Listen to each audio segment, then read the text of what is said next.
It is an exciting time of year. This coming Tuesday, you have the chance to pick the major party nominees for the November election. We want you to meet the congressional and Senate candidates. Before then, we've invited them all onto our air. And U.S. House District 2 candidate, Republican Erin Rider, with us now, running against incumbent Representative Chris Stewart in the 2nd District. Now, I was reading your campaign website, and you wrote on there, our current elected officials have gone too far. They've abandoned practical, solution-oriented policymaking in favor of toxic obstructionism, leaving a trail of politically homeless Republicans in their wake. Those are very strong words. What do you mean by that? And do you mean that Chris Stewart is a part of that? Yeah, thanks, Max. Absolutely. I mean, we are at a point right now in our country where, and in our party, where we have to decide what it means to be a Republican right now. Everybody talks about this Republican identity crisis. Frankly, I think it's a marketing crisis. The values are there. The goals are there. Conservative values are good, and you look at the communities that are based on those values, they're strong, they're thriving. But our messaging isn't landing. We're losing young voters. We're losing new voters from the party. And we have an opportunity right now where people are tired of the policies coming out of the Biden administration. They're not working. And Republicans have a real opportunity to take the House and the Senate back this fall in the midterm elections. Give us a for example. When you say, because when a word like obstructionism, sure, that's more than just a message, isn't it? Isn't that actually standing in the way of getting things done? Well, I think it depends on how you define obstructionism, right?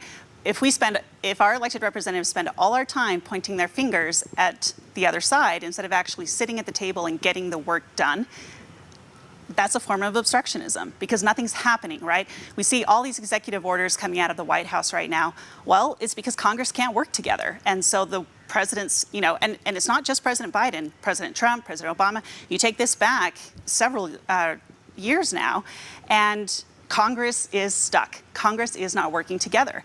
And the White House comes and goes, but the policy starts in Congress. Congress controls the purse, they control the policy. One of the big policies coming out of Congress today and in the next week, we anticipate, is some gun control legislation. It has some support of Republicans in the Senate.